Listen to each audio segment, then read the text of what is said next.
Hello and welcome to the Playing with Power podcast. My name is MichaelBtheGameGenie, featuring Mr. Dude 206 Chris and a special guest we have here, Dongold. Say hello. Hello. Good How work. You doing? And the cat. The cat is here as well.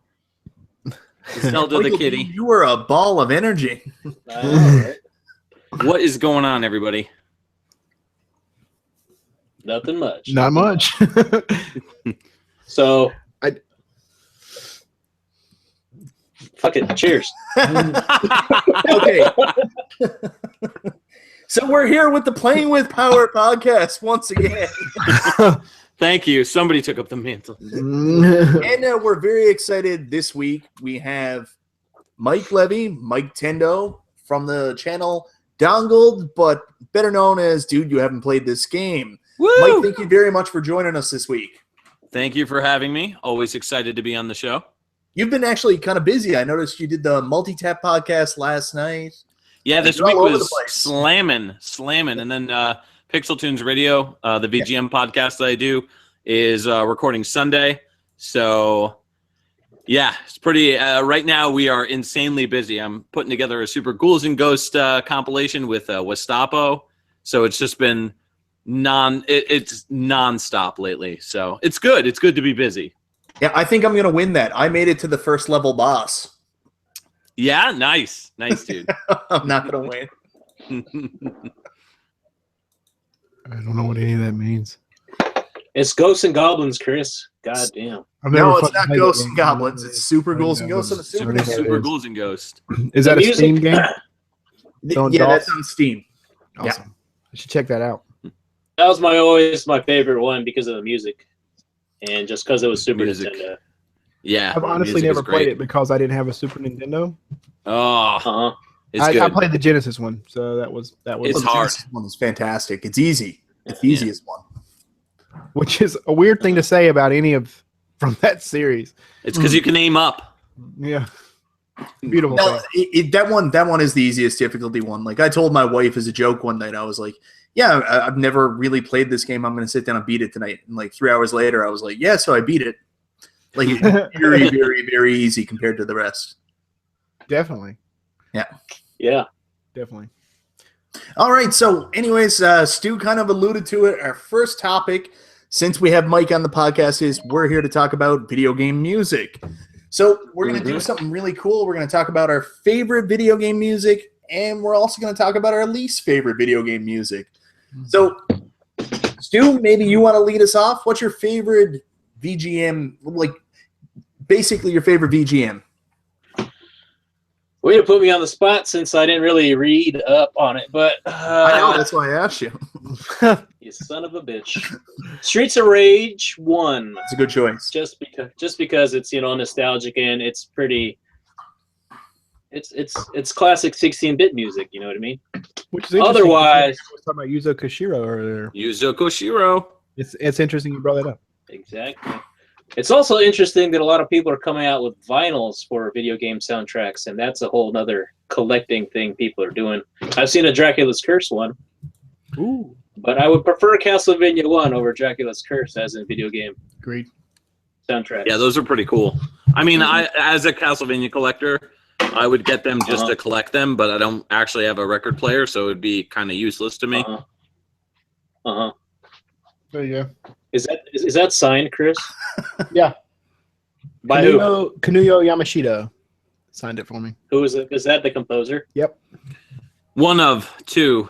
Kinuyo Yamashita was one of the composers. She was the main composer. There was one other who I can never remember off the top of my head, but I think she only wrote like 2 songs in it. It's awesome. I don't know. It's just the music they put back and the details and shit that's not really live music for the 8-bit and 16-bit. They only had a few tones, and they're just going ape shit on the keyboards and transferring that to a video game cartridge. That's a lot of that's magic right there. Well, the first few Castlevania games they came out on Famicom Disk System, so all except the third one. So 1 and 2 released on Famicom Disk System, and the music for 2 is actually worse on the Famicom Disk System because they screw up the what's it called? The channels are different. So and the reason for that is, as far as I know, I believe that they took the memory that was saved on saving, like on the Famicom Disk System, and they used that memory towards improving the music. So basically, you could have had a save file, or save file and bad music, or no save file with a password system and good music. So Gotcha. We won. yeah, we won. We won. We won. USA. USA. you're not allowed to say that. You're Canadian. USA. North America. North America. Yeah, there you go. You can't have our bagged milk.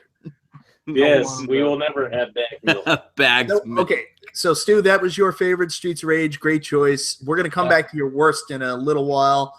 Let's go over to our guest, Miketendo. This one's probably going to be the most elaborate answer, I'm guessing. Oh, geez. Okay, so I've got to pick what? I've got to pick my Your favorite game based on its video game music. Ooh. I know, tough. That is really tough. That's why I sent out the notes earlier. It's frustrating because, being a VGM aficionado that I am, there's 3 games which constantly are in the rotation for my favorite game of all time. And because of that, it also means that they have my favorite music of all time. And that would be Mega Man 3, Castlevania 2, Simon's Quest, and Metroid.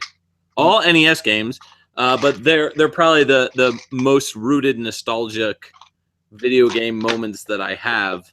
And so I think the nostalgia is so overpowering that I just can't if you watch my channel, you'll see that there's a pattern of Mega Man, Castlevania, and Metroid, and because those are my top 3 favorite franchises. So yeah, I would have to say those. Bloody Tears from Castlevania is Castlevania 2 is probably one of my favorite songs ever made. Sure. Yeah, Mega Man. But what is the favorite? That's tough. I don't know. Well, I mean, I like a lot of different types of music, but for VGM, I'd say it's a toss-up between Bloody Tears. No, not the theme itself, not the exact theme, the game. What's my favorite game? So apart from the music, what's my favorite game of all time? Based on the music. Yeah, I'd say Mega Man 3. Okay. Yeah. There's only 2 tracks that I'm kind of meh on, but the whole soundtrack is just gold. Dude, so is Mega Man X. That's awesome music. And F-Zero, now that I think about it. F-Zero's music is fantastic. I don't know how many times I played through Port City. Is that the first city? To get to Big Blue. Yeah. Mute City? Mute City, right? Mute City, Mute City, then Big Blue. Big Blue's the winner for me. Yep.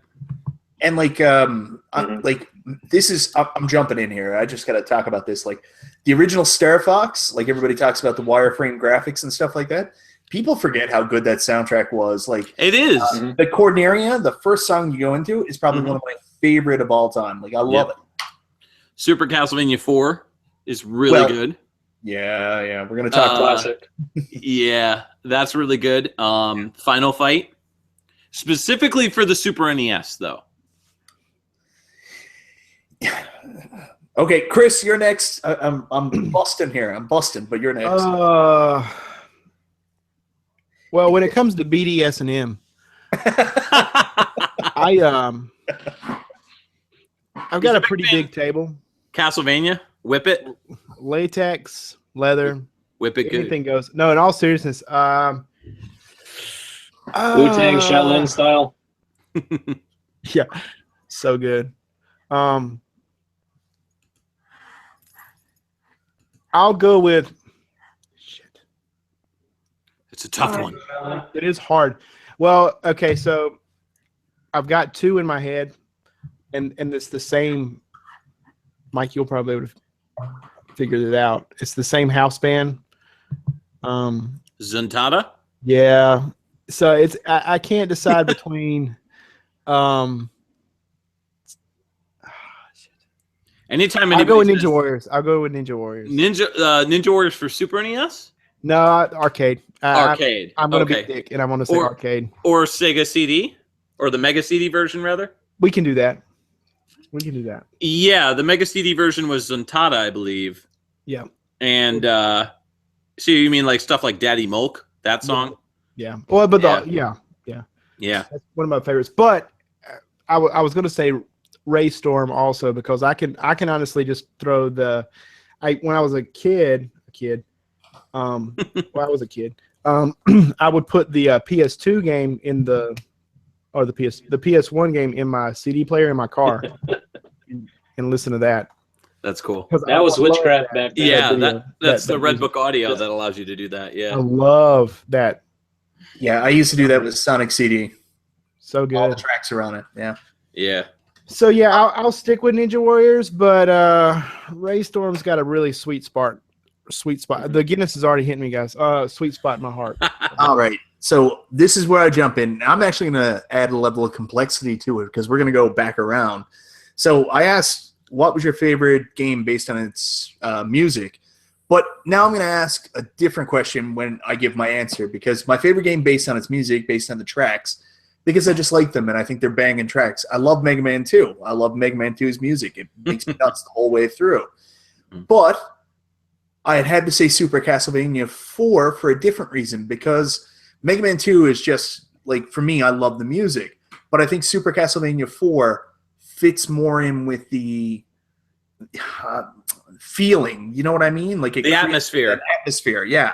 So, like, you're talking about, here's my favorite music. Like, these are the songs that I like the most, and I love this game because it keeps me upbeat.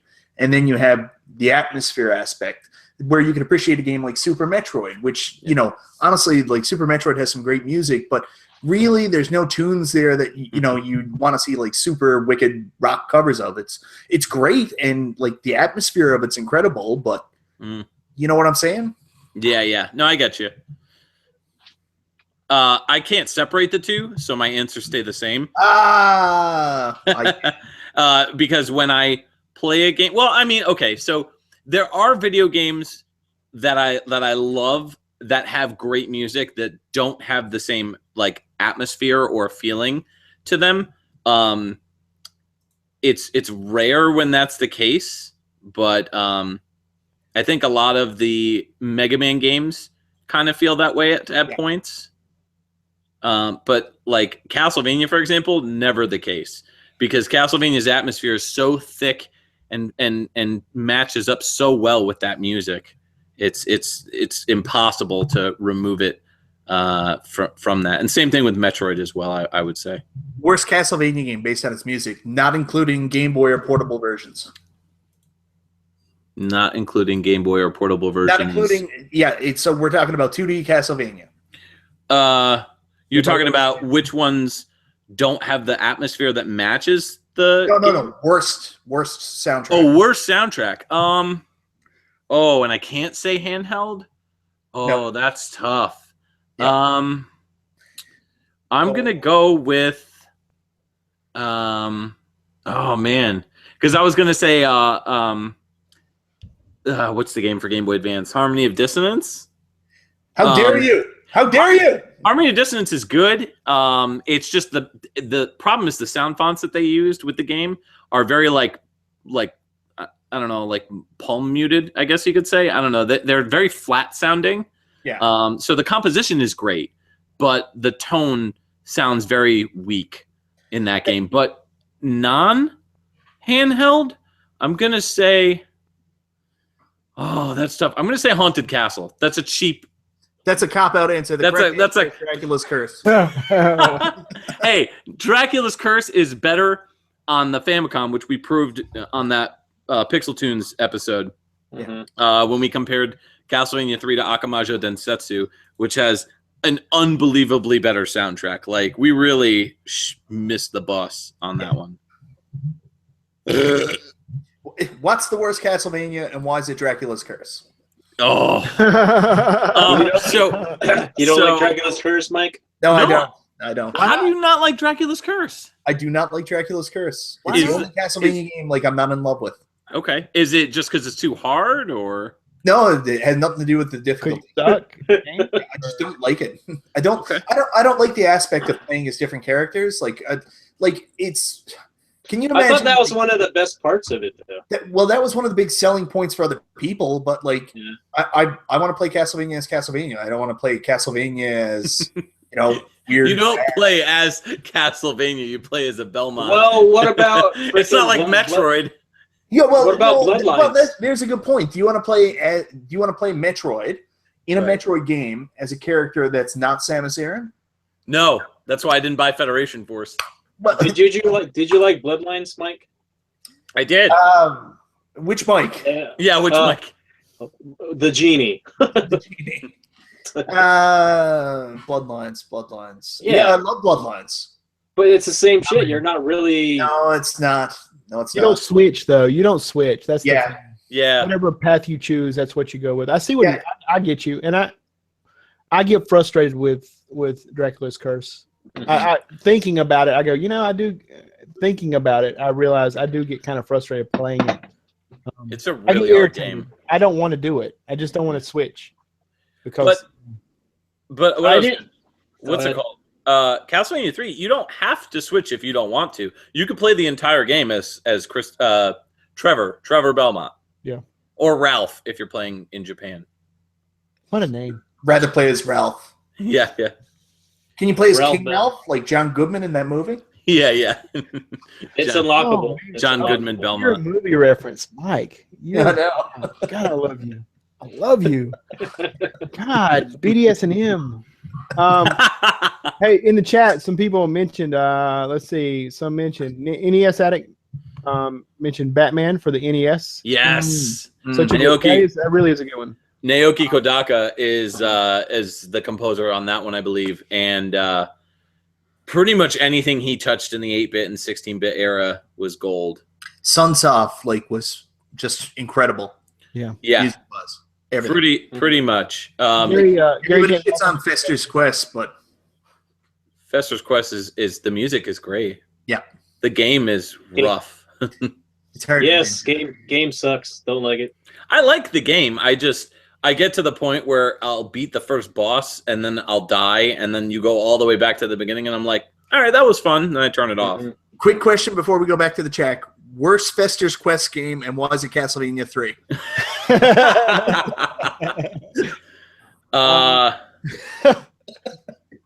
Back in 'Cause it chat, just sucks. Gary James also mentioned the Fantasy Star games. The what? Fantasy Star. Fantasy Star. Okay. He mentioned several. Outrun, Afterburner, Space He's Harrier. a Sega guy. Looks Yeah. like the SS Sound Team or whatever, SST band. Yeah, They did a lot of that. fun stuff. Another one I thought of when I saw that him mention Batman, Double Dragon also. Oh, yeah. Because remember that night you were playing it live, I was Yeah. like, I totally forgot how good the soundtrack was and how really iconic it was. Like it was like I knew what game that was when I heard, so. It's, Anything by Motoi Sakuraba on the Genesis, specifically El Viento and Arcus Odyssey. And yeah, those two are phenomenal. Also, Troubleshooter on the Genesis had a sequel that never came out to the US. It's called Battlemania Daiginjo. I've talked about it on millions of different podcasts and videos and stuff like that. Phenomenal game, phenomenal soundtrack. It's just awesome hard metal tunes, like good stuff. So if you like Genesis music, definitely check that out. Battlemania Daiginjo. Stu, didn't It's you like- have a ton of legit copies of Troubleshooter 2? I did, and then I gave them away for free to my friends because it's an awesome game. People should play. They should. It is. I have a repro of it. It's great stuff. Mike, where do you retain all this knowledge? What? Like, is anybody else blown away by him like dropping these names like, and you're like, what? I don't even know. It's all hidden in this tiny cat. Yeah. That's what my That's wife your told me. familiar, huh? It's all hidden in this little baby kitty. No, I've been doing Pixel Tunes Radio for 3 years. Man, So- it's sticking in it. Yeah, you just get to memorize composers eventually. So You have no clue. So impressed. I find it so hard to compete with stuff like that. Like when I'm looking at reviews and like you do a section on music, like realistically, if I'm going to talk about the composer, I'm going to Wikipedia, so I don't do it. I just say the music's good. That's what I do. It's okay. It sounds like what I want it to sound. Music is music. Yeah, I very rarely tackle music on Dude, You Haven't Played This Game. If I do, it'll just be like a casual mention, unless I absolutely love the soundtrack, in which case I'll be like, yeah, here's some info on the composer, this composer did it or whatever. But I tend to leave a lot of that stuff specifically for Pixel Tunes, just because I think a lot of people just come for the review and to find out if it's good and, if it's bad. So I tend not to involve that. I think they come for your acting. Oh, definitely. Yeah, my hammy acting. Love it. My cheesy acting. Yeah. Professionale. I come for my acting too. Right? About the views, Spelled though. that right. That didn't come out right. That's what she said. Yes. What about you? Is there any game that you love the music, but not because the music's kick-ass, because it really sells the atmosphere for you? One we didn't mention of the 8-bit is Ninja Gaiden. Oh, Ninja Gaiden 1 or 2 good for the choice. Nintendo. Those are good ones. Pretty Pretty 2 is phenomenal. The atmosphere that game gives is just amazing. So Yeah, agreed. that's definitely one. Although it's a real bummer when you get to the last level and then they just loop like all the music. There's not like a final song, Yeah, that's definitely. You're like, they use that in stage 5, so why am I listening to it again? But Right. I hate to be the guy, but Doom. I mean, Yes. thank you, Mike. Other Mike can suck my finger. You like Doom. I love it. Yeah, see? So who hates Doom? there's that. But I've only played it on the 32X, and the music's not that good. Don't play it. Oh, go play real Doom on PC. Like, That's right, PC. Old school. I know. I can't believe I just said that, but yeah, no.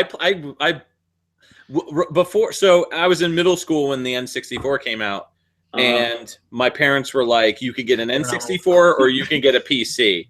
What do you want?" And I was like, "I want a PC because I wanted to learn about computers and stuff." So I got a PC and I got Doom and all that stuff and Quake, and it was awesome. And then I just ended up getting the N64 when Zelda came out. So we got our first computer when it was like, I don't know, like 93, 94. So like the only thing that really our computer could handle, like we had like the original Duke Nukem. Remember when Duke Nukem was 2D? Me and Chris have talked about this quite a few times. We got played that on it. And when Doom came out, like it was a slog to try to run it on my computer. And that was just the reason I haven't played a ton of it on computer, just because it was so slow and the computer just wasn't up to doing it really. And then we tried to play Doom 2 on it, and that was even worse. No. Yeah, that was a life changer. But yeah, that one captures the atmosphere for me because it's got that, it's the metal feel, thrash metal. And God mode. Yeah, oh yeah. I mean, it's perfect. It's great stuff. I mean, all the music was just bands, like real bands, like Metallica and Slayer and stuff.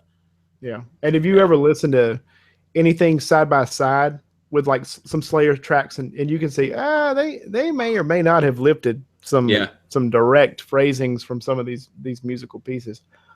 Still good. Don't get me wrong. Love it. But it was probably some ripping off there. Definitely. Okay, so let's flip this again. Worst game based on its music. Based on its music? Gosh. Yeah. I don't know. Virtual Paperboy 2. racing for the 32X. Because it doesn't have a soundtrack. Well played. Doom for 32X is pretty terrible. Yeah. Yeah. Pretty much almost anything with the Gems driver for the Genesis. And then there's like game soundtracks that are like actually bad, but like I actually really love them. Like Paperboy 2 for the Super NES, Global Gladiators for the Genesis. You know, stuff like that. I bought that game because of you. Did you really? Yeah. Yes. Feed the beast. Mhm. Mike Levy's giving me some very bad advice. I have. I'm trying to think of I don't know that I can Shitty think of music anything and that sticks shitty out. game. I don't know that Excalibur 2097 for the Super NES had a better soundtrack on the Japanese version, in my opinion. It was all done, I believe, by Hitoshi Sakamoto, who did, he was really big with arranging Data East stuff like Midnight Resistance, stuff like that. But he also does, I think, the Tales series. I'm probably wrong about that. But yeah, Hitoshi Sakamoto did a great job with Genesis stuff. But yeah. What about how much did you guys actually enjoy Toe Jam and Earl's soundtrack to the game? Oh, that's good stuff. Awesome funk. I actually prefer the game's soundtrack to the first game. Like, I don't really like the first Toe Jam and Earl game, but I like the soundtrack to it. So when I play, I really only play it just because I want to hear the soundtrack. Yeah. I can't comment. I've never played. You what? I've never played Toe Jam and Earl. Wow. The second one is better. Second one is much better. Yeah. First one's Are you talking about the soundtrack or the game? No, the game. game.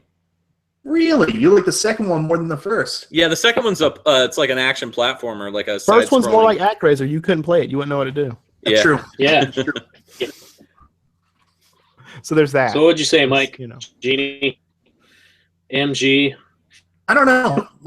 Honestly, I was the one who came up with the idea for doing the worst, and I couldn't pick one. Like I like everything. Like I like highlight, like everything. I don't care. Do you like Every Peter time- Katara? Every time I hear Cetera. somebody, Peter Cetera, the dude from Chicago. Soundtrack. Yeah. Yes. I don't know if I remember that. He said, yeah, I love that guy. Back to the Future on the NES. Like everybody shits on the music for that, but even I'll appreciate the music for that because I know what they did. They were afraid they were going to get sued, so they kind of sped up the tracks so they were a little bit more unrecognizable. So even that I can appreciate that. That's clever as shit, and I like that. You know what I'm saying? Like, that's slick. Yeah, that's so slick. Like they were 2 stages away from like just doing a cartoon like K-Car with another guy on it and calling it Warp to the Future so they didn't get sued. Yeah, right. Totally right. Yeah. Well, they had the rights to use it technically, I believe. I don't 'Cause, I think mean- they had the rights to the music. I feel like if they have the rights to the movie, then that means they also have rights to the music. Like, Oh no, that's a different. But I animal think Huey altogether. Lewis and the News had to like release the rights, and they, why pursue that if you don't Yeah. have to, and you can Like trick the system. you're talking about rights, and rights are fine. They probably had the rights to use music. Then when they found out that there was licensing costs where they'd have to pay for use of the music, yeah. they were getting paid for every copy that's sold. That's probably when they said, you know what, shag this. Let's just speed it up, and we'll give Huey Lewis and the News the boots in the ass. Like they don't get Yeah. nothing. Yeah. Womp womp. How they feel now that they know, Royalties, yeah. Stu's right. Mhm. It's crazy stuff. It was on Full House because royalties forever. Same thing with Harry Potter. Did you know? Weird. Oddly enough, weird piece of information. Gilligan's Island. What is that? Okay, the show, Gilligan's Island, the show. Marianne, They're all dead. Marianne, who was smoking hot and like was always my favorite. The redhead. Uh-huh. No, Yeah. the other one, the brunette, the redhead. skipper? Take it or leave it. No, The shut skipper? up. But Marianne, We know your favorite, buddy. you're ruining the point of my story. Or the point of the It's all story about is the skipper. everybody on that cast took like a lump sum salary. Yeah. But Uh-huh. her husband told her to take a basically a royalties deal, and for the rest of her life, anytime an episode of Gilligan's Island was played anywhere, she got paid. She made Wow. bank. That's like the Jack Nicholson Batman story. Yep. He got 10% of like the toy sales, everything. Like he Yeah. never had to work again after Batman. It was Pretty so much. smart. Yeah. Anyway, Wait, Yeah. what was that deal with Batman? Jack Nicholson refused to do it and refused to take a salary. He negotiated his own contract. So he took a percentage of the film's take, took a percentage of the toy sale, use of his image, and like he never had to work again. He made like $400 million from doing that. He's probably still making money. Oh yeah. Yeah. Wow. Until they bury him. Yeah, DVD and Blu-ray releases and all that stuff. And Michael Keaton got a Big Mac. Yeah. Big Mac. You know they got that Big Mac now. What's it called? Grand Mac. We don't have that here in Canada. Return of the Grand Mac. You don't have a lot of things in Canada. Yeah, we just have a single Mac with no second patty, but you do get a large bag of milk with it. What? No, you have the double Big Mac in Canada. Yeah, we do have the double Big Mac. We don't have the Grand Mac, which is just 2 quarter-pounders, right? Right. So good. So good. It'll probably make you impotent, though. So. Good thing they came out with that after you had your 4th kid, Chris. Yeah, done. Wife doesn't know about that one. Oh, you had 3? I've got 3. I thought you had 4. No, you were talking to number 2. And had 4. Had 4. Hello. No, I got 3. 3. Yeah. I had to stop Stu before we started the podcast. We got in here and we were kind of talking, and my son had come in here and was talking with Mike about who knows what. And my boy's a talker, ain't he? Like he will not. Yeah. Oh yeah, he just goes, man. He knows no stranger. And How's he again? Hold on. 30 days has September, April, and June. He's 5. Oh, gotcha. Nice. My nephew's 4.5, and he's running around picking up shit, and Yeah, my son loves the games and stuff. He's the one I play with. He's the one that'll play games and stuff like that. He was talking to Mike about that. Skills, right? Huh? He's the one with the Mad Sonic 2 skills. Oh yeah, dude, he's wicked good. Like you're like how is a 5-year-old this good at this? And you watch him playing, and you're like, wow, this is amazing. I'd rather watch him play than play a game myself now, because it's just neat. Like you're like, wow, he's really learning how to do this. Right. You got that to look forward to, Mike. Yeah, So, my daughter watches. Like what I'll do is I get up in the morning and I'll my wife pumps. She's an exclusive pumper. So first thing in the morning when she gets up, she has to pump off the milk. So I'll take my daughter in the mornings and I'll feed her and like spend the first 2 hours with her. And we always watch like Game Tech, and she just sits there and So I think she's gonna be a gamer. Yeah. Nice. I thought my oldest daughter would be that way, but she don't give 2 rips. She'd rather be outside. So yeah. That's cool. That's good. Kids don't go outside here. Yeah, why would you? You'd freeze. That's rare these days. Most kids just hang out on their iPads. Yeah. That's what he was in here. Like my son was in here, like getting his Kindle fixed. He was trying to get I got a question about that. Is it that kids are more likely to stay in, they want to mess around with the iPads, or is it the parents are more afraid to let their kids outside? What's the reason why kids aren't out as much? Let's discuss. I think lazy parents. Lazy parents, yeah. That's easy to say when you don't have kids. No, I think that It's like, I mean, yeah, dare you? You're right. I don't have kids, but I can say based on from what I see out of other parents, because I have family and stuff that has kids, young little kids and stuff, and they just toss an iPad in front of them or whatever. I think it's just convenience. I think it's just easier, and it keeps the kids quiet and stuff. That's definitely part of it, but there is when I was a kid, my parents just let me go, and like I think about like my parents let me just go out in the neighborhood and go into the woods and just play and do whatever we wanted. And the thought of letting my kids do that at the age they are, and I was the age they are when I started doing that, makes me nauseous. Like I'm terrified of my kids getting kidnapped or worse, so you're right. From a standpoint, there is in fact there is a level of convenience. You are right.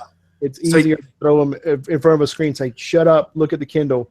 But at the same time, you don't want to let them go outside alone because you're like, oh my God, what's going to happen? Yeah. You can't be with them every second. So Yeah. So you're saying it's lazy parenting in league with the reverse vampires. Yes. Yeah. There's so much going on. Yeah. Too many ninjas outside. Yeah. There are. I blame the lack of bagged milk in the States, really. Yes. Completely. Yeah, but like kids don't explore anymore. Like when we were young, I always think about that episode of The Simpsons where like the homeless guy shows up, "Hey kid, want to see a dead body?" Yeah. There is none of that stuff. Like kids don't go outside, they don't build forts or anything like that. No, and they don't. I always ask that question: like when you drive down the street, you don't see kids out playing. Is it because they're inside messing around with iPads, or is it because the parents don't really want them out because they're terrified something can happen? The evils of the world have broken us down. I think at the end of the day, both. I think both. Yeah. I think the left hand washes the right hand in that. I mean, because I don't want my kids building a fort. What if it falls on them? What if I ain't trying to pay no medical bills. If I was It's in free Canada, here in that wouldn't be a Canada. problem. I know black milk, free medical care, whatever. Who could Because of the afford bag to milk. raise kids in this society? No one. Trust me. Yeah, exactly. The 1%. Yeah. But anyways, Chris, that's not about video games. that's about children. That's about children and sadness. Well, since we've talked about children and sadness, let's talk about Castlevania on Netflix. Yeah. Let's talk. Oh, yes. So excited. Really? So pumped. So Yeah. pumped. So stoked. So stoked. I just said stoked. That's how psyched I am. Yeah, it's great. I'm getting very good vibes from it. I'm very Is hopeful. it a series? Is it going to be a series or like? It's going to be 4 episodes. It's one season right now, 4 episodes, and then the next season is airing next year, apparently. Right. That seems to be the plan.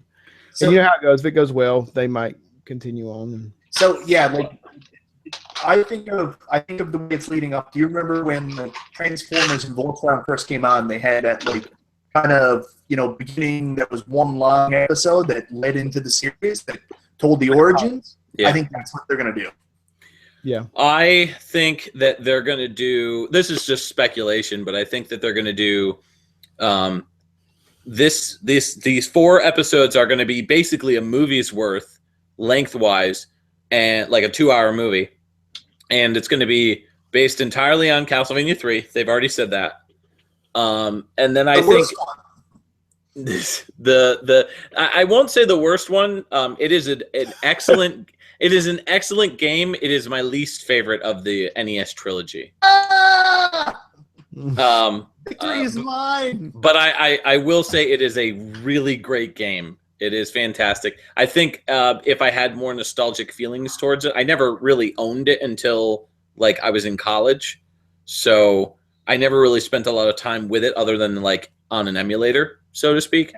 So I don't really have that same level of connection with it that I did Castlevania 2. Because the first time I played Castlevania 2, I went over this kid Matt's house, who I'm not even friends with, some random kid named Matt.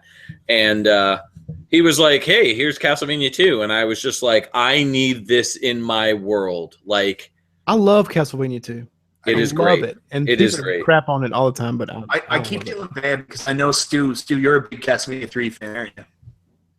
Over 2, yes. Yeah. 3, 2. oh, okay. Are you just not a fan of the nonlinear aspects? It's a little bit of it. I really enjoyed it as like an RPG type game, but I didn't like the way that it wasn't as linear as a traditional Castlevania. But I don't hate it. I don't know. do you It's like- just it wasn't as fun. I felt it wasn't as action packed because you actually have to. I don't know. There's a lot more. It's not like it was too. There's a lot more It's- thinking involved, And it's not as twitchy yeah. gameplay wise. Not like the first and the third one. Those are more like arcade like. So I'll make the argument, like, if you like Symphony of the Night and everybody says, oh, they ripped off Metroid and Metroidvania, Super Metroid, realistically, does Symphony of the Night happen if there's no Castlevania 2, Dracula's Curse?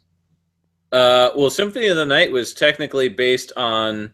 They interviewed Koji Igarashi, who's the producer of the game, and he said himself, "We based it on Zelda: Link to the Past."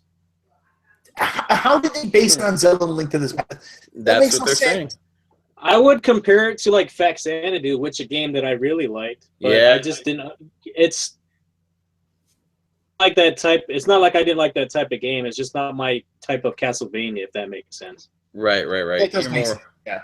Yeah, that makes sense. I'm with you. I like the linear games more than the non-linear games, but I just happen to really love Castlevania 2, just mostly nostalgia more than anything. But yeah, anyways, getting back on track. I think that they're going to do the next season is going to be Castlevania 1, and then the season after that would be Castlevania 2, because that's how the chronology goes. Well, I mean, at least for the NES games. Yeah, like, so have you read this somewhere, or is it, like, where? That's just my particular personal feelings on it. I could be totally wrong, but I kind of feel like, why stretch out a show based on a very specific game that is a very short game? Any movie that was ever produced in the last 20 years based on some kind of source material. Yeah, right. Yeah, like all the Harry Potter books that, they just are like, oh, we'll just throw in an extra movie, or like Lord of the Rings, where they split everything up into a trilogy. About that so much. It's just like, we're gonna make a Transformers movie, and we have a ton of stuff we could take it from. But what if we take this new aspect, Super Mario Bros. Yeah, John Leguizamo, the Double Dragon that came out, that was shit. Yeah, but Alyssa Milano's ass. Was she on that? Oh yeah, she was the chick. Yeah. Oh yeah. And there was all these bad jokes of that referred back to like the shows they were on, Yeah, and they kept showing her butt. Yeah, I remember that part. Whose butt? Alyssa Milano's. Yeah. The skipper. That's a skipper. On what? On what? Double Dragon the movie. Oh, okay. Yeah, that movie is terrible. It is, but you see her butt. Yeah, I don't know if that's worth watching that movie, because you could also see her topless in Embrace of the Vampire. Seen it. Yeah, I don't want to see her topless. Because I've seen it. Poison Ivy 2. Poison Ivy 2. Yep. IMDb, right, Chris? Yeah. I thought. Hey, look. We were talking about Mike's X-Files collection earlier. I mean, no judgment here. Down in the comments, we'll bring you to Chris's other website. It's called Mr. Skin. I wish that was my website. So what is it due to be released? When is that series going to be released for the Castlevania on Netflix? So July 7th is the launch date for the first 4 episodes. Oh, and then nice. I think they said February, but don't quote me on that. I don't know. So here's the thing about this Castlevania series is that the writer is Warren Ellis. He's a pretty famous comic book writer. He's done some really excellent comic book work. The thing about this Castlevania 3 story is that originally this was going to be an animated movie that they wrote like years and years and years and years and years ago. I'm probably going to say around like 2008, 2009, somewhere around then. And I remember hearing about it, and very similar to the live action Castlevania movie that they were talking about making that never happened. I think Paul Anderson got the rights to it, the dude who made Resident Evil movies. Oh. So they were going to make a Castlevania movie, and then the rights lapsed or something like that, and then it never happened. So like I've always been of the mindset when hearing about a Castlevania project that I was always like, yeah, whatever. Like it's not going to happen. And when, again, same thing when I heard that I think his name's Avi Shankar had the rights or whatever, was producing it, and I was still like, whatever, I'll wait until I see a trailer. And then when the trailer dropped, I was like, oh my God, they're actually doing this. Like, it's legit going to happen. And when they said July... the one they tried? Right. And when they said July 7th, I was like just mind blown. So I was really skeptical that whole time. But the point I'm trying to make is that this script, I'm sure, is based on the original script that they were working on back in 2008, 2009. So they've probably had the script written forever, and they were probably just waiting for the right buyer to come in and be like, all right, well, there's a ton of geeks and nerds and stuff and gamers on Netflix. They'll probably get off on this Castlevania thing. Let's do it. So it was a smart move on their part. Netflix is about to crash on July 7th. Yeah, man. Seriously. I told everybody I know, I was like, yo, come over July 7th. We're going to have a party. So in preparation for this, I went back earlier today and I turned on the trailer. I watched the trailer on YouTube. And, it starts with that really cool scene showing the Nintendo and then putting the game in. Mm-hmm. And then it goes to the Netflix on the Nintendo, which I thought was a really nice touch. Yeah. So that was a cool intro for me. But what happens with YouTube is right after that played, it automatically, because I didn't get to the controller in time, shot me to somebody giving their reaction to the Castlevania trailer. And this toolbox gets on there. And I think people just do this stuff for controversy. So this more gets on there, and he's like, I didn't like the intro with the Nintendo. To me, it just spoke of how they didn't really have enough footage to show for the whole trailer. Mm-hmm. I was like, come on, man. Like, really? Yeah. I haven't seen the trailer yet. Oh, you're missing out, Stu. Yeah, it's pretty cool. It's pretty cool. I know a lot of people were complaining that there was a lot of like brown and red for the colors, but dude, it's Castlevania. Like, this is going to be fantastic. Like, and to clarify, it's not Lords of Shadow Castlevania, which is garbage, which is hot garbage. It's actual, legitimate Castlevania. They're doing Castlevania 3 Dracula's Curse. Like, this is happening. It's not. That was loud. Jeez. Yeah, there's a lot of stuff going on in Chris's world right now. Yeah, it's I'm super stoked. I'm super stoked. I think it's going to be a really good show, and I have faith. I'm curious because you don't actually hear that many people speak, and I'm wondering if they got the voice actor. I think his name's Robert Belgrade. I wonder if they got him for Alucard's voice from Symphony of the Night. Nice. That I'm wondering if they did, because that would be like a dream if they could do that, because he is the voice of Alucard. You know, kind of like how Jaleel White is like the voice of Sonic. Mm-hmm. Gilbert Gottfried. Gilbert Gottfried is the voice of Sonic? Yeah. No, he's the voice of Alucard? Simon Belmont. Simon Belmont? No, Kirk Cameron is. I'm actually kind of hoping that this series is the prequel into Captain and the Game Master and explains how. Well, this raises the interesting question, I guess. Kind of a logical chain of thoughts. There is what other games would you like to see series? Metroid. Yes. Metroid. God, yes. Metroid's kind of a terrible game. You're kind of a terrible game. What are you talking about? It's kind of bad. It's really kind of live beach volleyball. I think they make that show already. It's in your local X-rated library or video. Mike, check your X-File shelf. Yeah. Where else do you keep porn with your X-Files? Yeah. Logical XXX files. I don't know. What would a good? I don't know. I posed the question. I have no answer.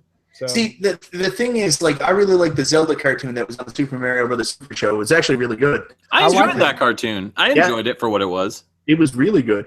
But Zelda's so hard to tell, like, a continuous story. With Metroid, there's always something else happening. I mean, it's not just one adventure. Like, Zelda is, like, how do you keep coming back to the well where they're, we got to the Triforce again this week and it's going to come for it.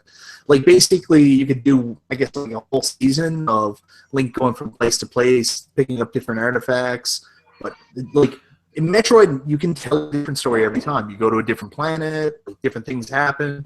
You could just have Samus going around saying, hey, excuse me, Metroid. Like, you know. No, I think Metroid is a very huge universe to potentially explore, and it's an absolute crime that we haven't seen any kind of animated show or movie or live action. There was a live action movie that was planned. John Woo had the rights to it, and there was a rumor that Michelle Rodriguez was going to be Samus. Oh, terrible. And I'm like, no. Fit. Terrible. But okay, so. You know, I've talked about this actually on the Pixel Tunes radio. If you could pick an actress for Samus, who would it be? Chobot. Chobot? Jessica Chobot? No. Chobot. She's my answer for everything. No. Heather Locklear. Honestly, yeah, Okay. I go with Charlize Theron. Yeah. Yep, that's who I would go with too. Is Charlize Theron. She's majorly into action flicks nowadays. Yeah, and she did. You guys Mad ever Max. watch Monster? Ever watch what? Monster? Monster. No, I haven't. Yeah. That was kind of different. I was gonna say that. What's it called? Yeah, she's done a ton of action movies like Mad Max, and she's done. Yeah, she's done Aeon Flux, stuff like that. So I think she'd be really good for it. I think she would have been really good for it, but I think maybe like, if you're going to do it, Samus Aran's not really that old, and it's hard to even think of Charlize Theron as old. But you know, if they did a studio production in this, they'd want to go with somebody younger. Yeah, they'd want to go with somebody younger. I agree. Probably someone unknown. Yeah, I don't know. I don't know who would be good as a younger actress that would. I mean, she was originally based on in Super Metroid, Kim Basinger. Really? Yeah, Samus was based on Kim Basinger. Huh. True story. Basinger. Basinger. I don't know. Chris, you drunk? No, I dropped Chris. my phone. Shit. I dropped my phone. Oh, I dropped my phone. why would you do that? I don't know. I was trying to pick it up with my Well, feet. Mega Man. I literally just got a flag on a video, like while we were talking. Oh, really? Yeah, and it was one of my old Wednesday news videos, the second one, where I talk about Flappy Bird. Oh, really? Yeah, I don't know what's going on right now, and because I just made it like unlisted, like just Dispute. That's weird. oh, fuck it, I'm gonna delete it. I don't care anything about it. I was gonna say Star Fox would be another good one. That would be interesting because that's another one you could go like world to world and Star Fox Adventures? No, just Star Fox, like in general, like the whole franchise. Are we sticking to animated? Keeping it animated? Yeah, yeah. Or I mean, like when they did the Thunderbirds tribute on E3, where they did the puppets, kind of like something like that. Can you imagine like a Star Fox show with like puppets? That'd be awesome. I always wanted to see the story told before Star Fox of like Star Fox's dad. And stuff Yeah, like yeah, that. yeah. James, yeah. Do you remember when Nintendo Power used to have the really cool comics in them? Like they did a great one for Legend of Zelda: Link to the Past. Yeah. I think they did a Super Metroid one too. I know for sure they did a Star Fox one. Yeah, yeah. Like Those weren't canon, I don't believe, but they were really cool. Yeah. Yeah, I have the Zelda one reprinted as a graphic novel. Like they really? reprinted it. Yeah, they reprinted the Mario ones too. Everything except for like I think the Mario and Wario comic strips. I don't remember them. I don't remember. Yeah, yeah. But the whole like Mario Adventure one where like Princess dresses up as Luigi and like, you know, like that one, they have that one on like Amazon. Go buy it. Are you sure that's a real thing? That's not porn? That is a real thing. I swear it's not porn. All right. Or maybe you should swear it's porn. But I was going to say earlier that Mega Man had a great cartoon series, and the one that was on weekday television. The Ruby Spears one. Long time ago. Yeah. But Super they Fighting didn't really Robot. expand. They didn't really expand ever since they introduced X into the series. I haven't remembered anything after that. That was like a one-off, if I recall. Was it? Yeah, it was like a one-off episode. They were like, "Oh, Mega Man X," and then they were like, "See ya." Like Yeah. I think he left in the same episode, so it was kind of a one-off. I was gonna say worst cartoon ever for a video game is, in my opinion, hands down, Darkstalkers. Yeah. I'd rather watch Mummies Alive. Yeah, Darkstalkers was horrible. That was that early '90s type cartoon shit, though. Along with G.I. Joe is obviously great. Mortal Kombat and Street Fighter and like all those shows that were trying to emulate G.I. Joe that just didn't do a good job. Mm-hmm. They need a Mike. Don't you have like a whole bunch of those box sets of those animated cartoons or? Yeah, pretty much. Yeah, a few. Is there one for the Mortal Kombat one? I don't know. Did they didn't make one for King Arthur and the Knights of Justice either. Oh, that was such a good show. I love that show. Yeah. Then Ronin Warriors was a good one I used to watch. Hold on. Where's it at? Hold on. I got it. What is it? I got that one. What is it? I don't know, but he's got it. Ronin Warriors, man. Oh, nice. It's Okay. Samurai Troopers, a you know, D? but this is bootleg. Nice. Stay classy. It's the only way I could find it, but that was when I got it. You know, it was the only way. Let me get my Conan Adventures DVD here now. Remember the Conan show? Oh yeah. Somebody in the comments wrote Warrior welfare. I could see Blanca looked like a piece of shit. He did. He so did. They never did Street Fighter justice when it came to either movies or cartoons, did they? No, not really. Like I said, I think that this is going to be like the standard for video game shows or video game cartoon shows or animated shows based on a video game. I think this could be the one. Yeah, I hope you're right, man. Yeah, me too. The thing is, it's going to sting too because I'm very passionate about Castlevania. Like, I pretty much played everything going up through. Yep. And like, I've sat through like some really crappy, which was supposed to be drastic reveals. Like, I remember playing the first PS2. Was it Lament of Innocence? Was the first PS2 game? Yep. And like, they did the big reveal at the end, and I was like, oh, so much is going to happen from this. And then they retconned that when they came out with Lords of Shadow, and then that told a new origin story. So I'm hoping it's not an origin story. I don't give a shit about origin stories anymore. No, it's definitely Castlevania 3. Like, it's it's 100% guaranteed it's Castlevania 3. Yeah, and Yeah. I'm fine with that. Just Dracula's already there. You don't need to do any reveal, twist, any bullshit like that. Yeah. Just have Dracula. And Did you not? You did not like Patrick Stewart's commentary? My favorite Patrick Stewart is Family Guy Patrick. Oh no, what was it? American Dad Patrick Stewart. That's my favorite Patrick Stewart. Gotcha. I forgot what fucking video I uploaded with the Patrick Stewart and the Star Trek one. I think Chris remembers. I forgot which one that was. But which one? when I edited some Adult Swim Robot Chicken shit. Yeah. I don't know. It was a while ago. I like that stuff. I think it's funny. Yeah, so anyways, let's move on from that. And we talked a lot about this good one, but we also mentioned there was some bootlegs, the reproduction cartoons Chris had there. And a very interesting video came up this week on YouTube. Taku picked it up. I don't know if that's how you say that website, right? But it was all about the guy who was making the repro labels for his games. And it sparked quite the controversy in the collecting market. So I think he made a very flippant comment too, like some collectors clean their coins. It's their prerogative, and that set the coin market off like crazy.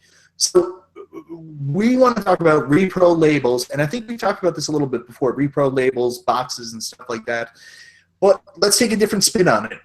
Repro labels, if you're just doing it for yourself, and then is it cool to kind of share and promote that? Even though you're doing it for yourself. I wanted to add before we get into that is I went to California. I went to a retro shop that was in the flea market. They had a Dracula X. They had a torn label. I then asked him how much was this torn label Dracula X. He then said $140. But if you like, I could sell you a reproduction label to put over it. So is that bad if you're purchasing it for yourself or what? Is that kind of a thin line? Well, it's the exact same thing we're asking here. Yeah. So, I don't know. So if I'm out browsing for a game and it's if I find a game, so when it comes to repro labels, it depends, I think, on the game. If I'm making my own repro, I'll want a label with it, so that makes sense. But if I'm buying a game, like for example, I have a copy of, you mentioned Castlevania Dracula X. I actually have a loose copy of Dracula X. The label is totally mangled. Like it's the top part of it's completely mangled. You can kind of see the front of it. Like it doesn't look great.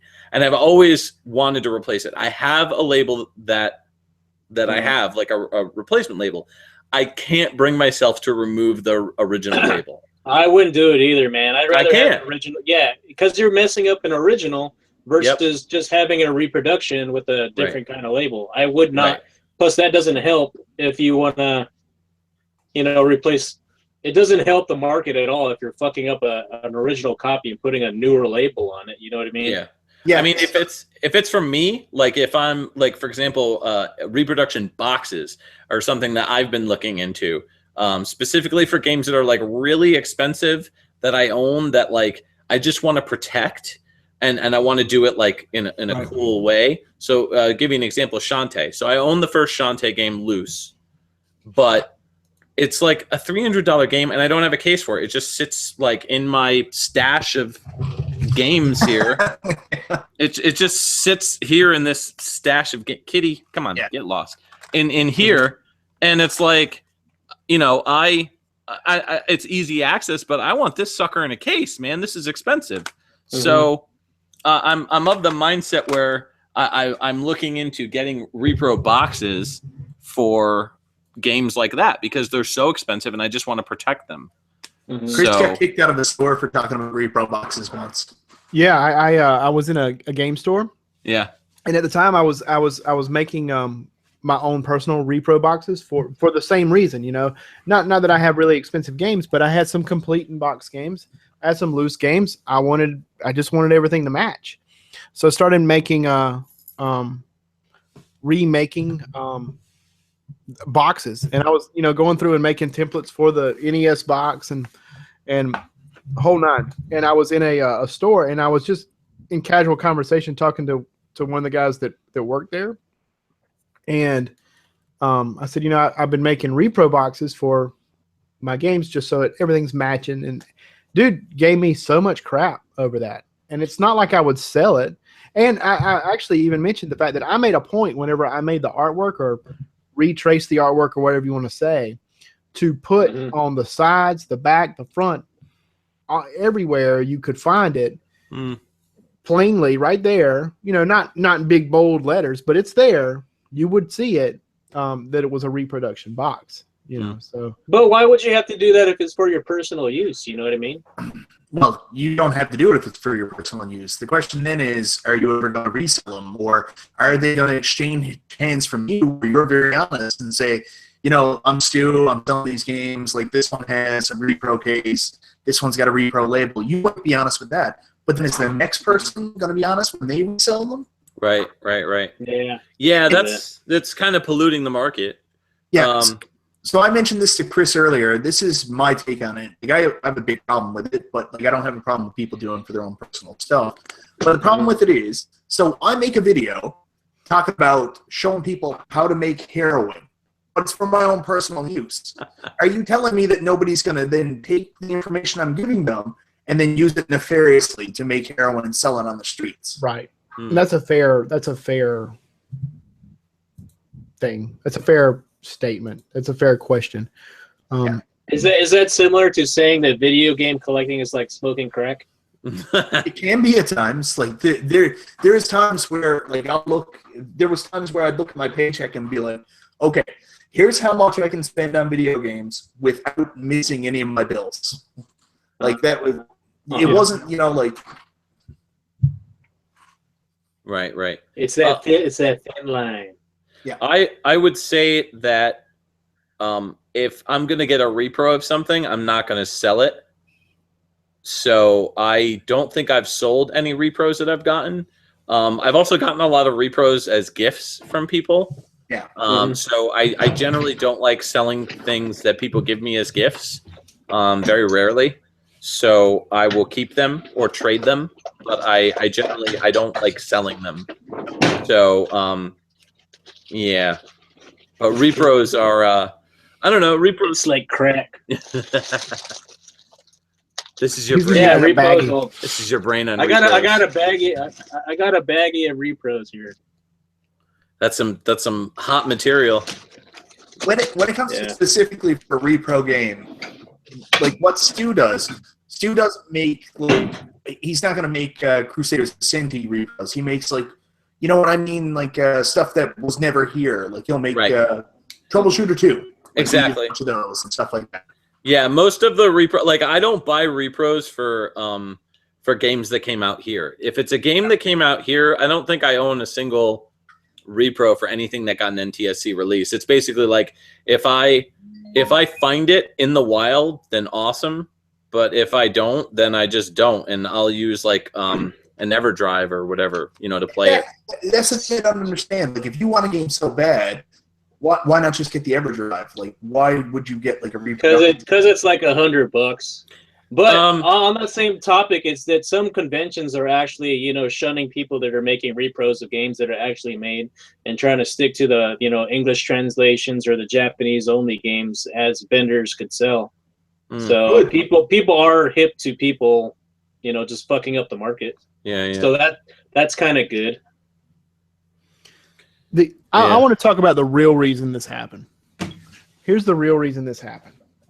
I'm subscribed to the 8-Bit Guy. That's who did this video. I think he has a really cool channel.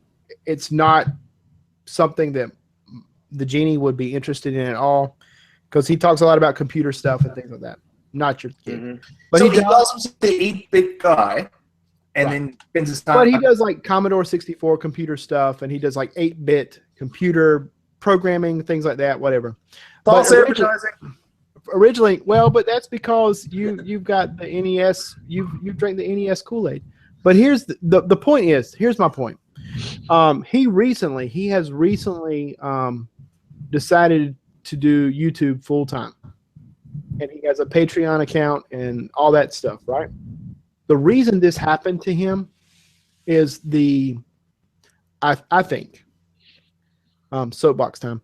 The reason I think it's happened to him is the pressure to make sure you're releasing videos. And he does a lot of things like this, restoring things. He restores there's a lot of videos where he took apart like an old Apple II and used Retro Bright, which is, you guys, I don't know if you're familiar with what that is, but to re-whiten the plastic, to clean it up. And he does the whole thing. He'll gut things and like clean it all up, resolder contacts, beautiful stuff. But I think he should have never made the video. Whether he makes the labels or not, I could give two craps. I don't care. But I think the video was poor decision for him to release that.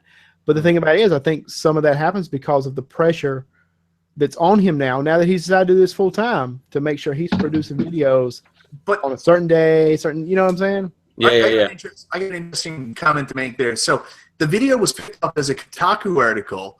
Millions of people have flocked to it to shit on him. He's doing videos full time now. Do you know how much he's going to make from the ad revenue from that? Oh, I'm down. It wasn't a bad idea, was it? Maybe not. I see what you're saying. Cash sometimes. Yeah, I see what you're saying. But 8-Bit who? Huh? 8-Bit G. Who is what's his name? 8-Bit Guy. I don't know. When it comes to the whole YouTube for a real job thing, I don't have a problem with anybody that does it. I think it takes a great commitment to do something like that. But I do feel that at times it's a little too like, hey guys, just wanted to let you know I still exist, like that sort of thing, Yeah.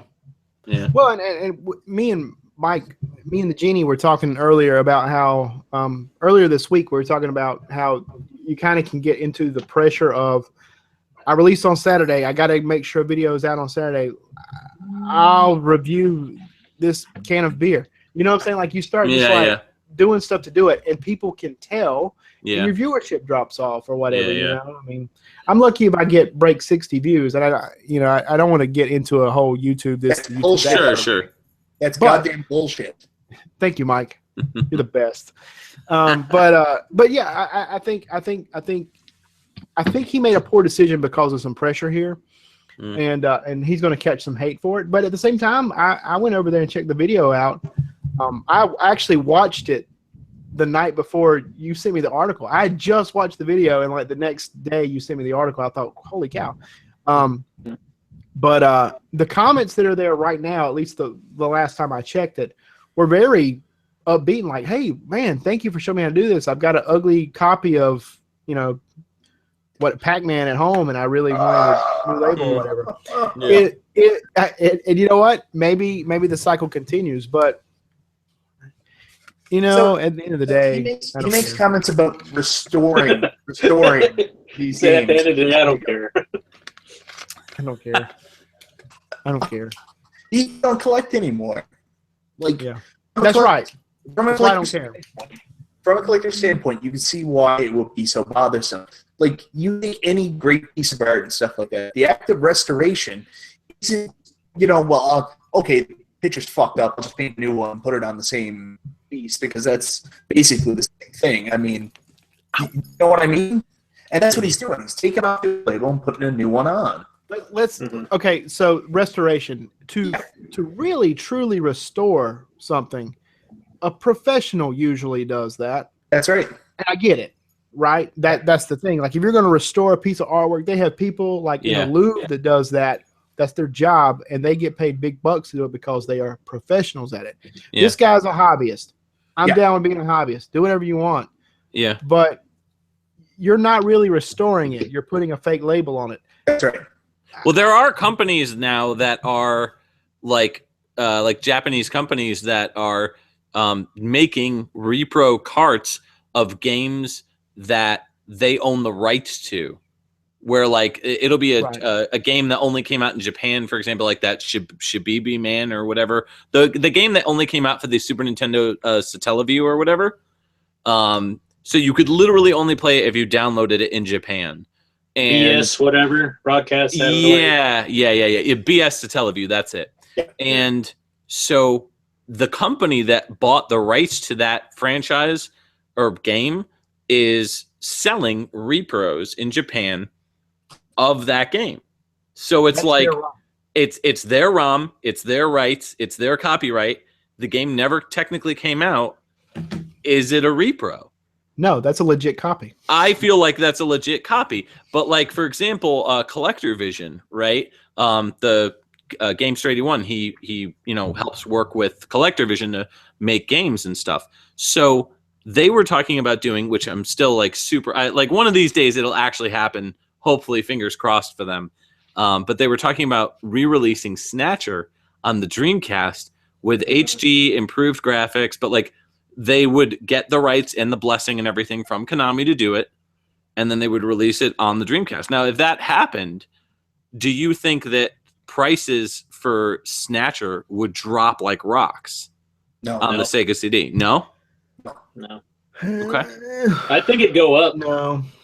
Yeah, so Snatcher is going to come out, but forget about the Dreamcast. It's going to be one of those limited run jobbies on the PS4 or something like that. Yeah. Well, I still don't like limited run. I don't like limited run or what they're doing. I like what they're doing. Okay. I don't like how they're doing it. So so I'm kind of I understand where people are coming from with limited run, and I think they do offer a cool service.